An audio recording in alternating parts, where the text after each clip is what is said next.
Gardens have evolved. Today's garden looks much different than your grandma's did. With the introduction of new species, many old ones have gone by the wayside.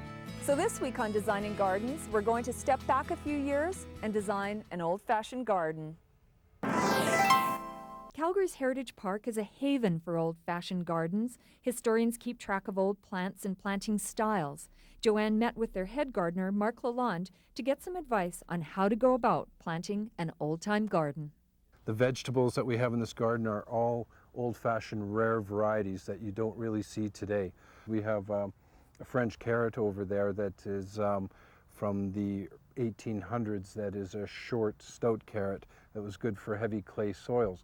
But at the same time you get hollow crown parsnips, which were grown way back in the 1840s and are still the most common ones today.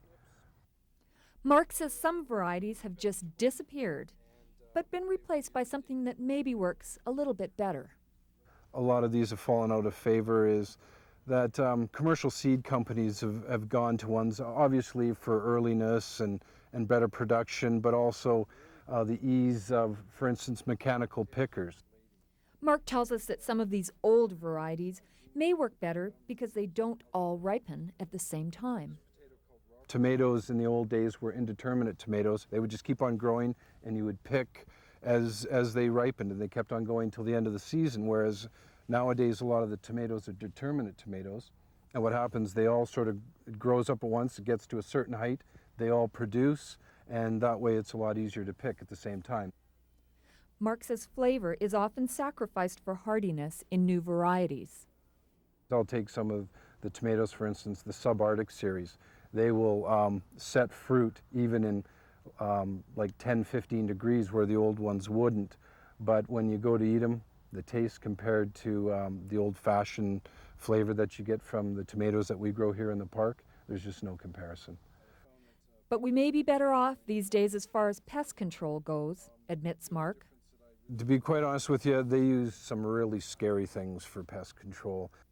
So you want to plant an old-fashioned veggie garden. So how do you find these old varieties? On the internet is Seeds of Diversity, which is the Heritage Seed Program in Canada here. They can go on to their website and it will show, it has a huge list of all the varieties that were grown in Canada. And yes, you guessed it, what's old is new again. The pioneers were first to jump on this potato bandwagon.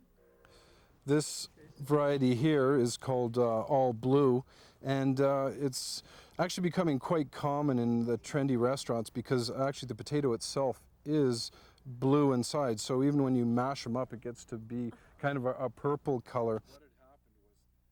Mark works, Joanne watches.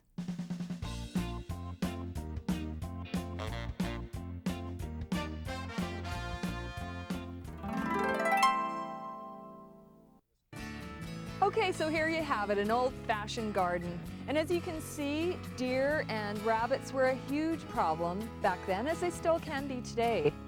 That's right, Terry. I think anybody can have a garden like this. It might not be on this grand of a scale, but you can grow enough vegetables to eat all summer and even can for the winter. For Shaw TV's Designing Gardens with Joanne Dafoe, I'm Terry Church. Stay with us. Joanne has her weekly tips up next. And of course, an old-fashioned garden wasn't complete unless you had some herbs in it. So I'm here with Mark again. What are some of the things that would be common in an herb garden? Well, definitely most herb gardens would have the garden sage. Rosemary was very common. Marjoram, parsley, and thyme. So a lot of these herbs are tasty and hardy.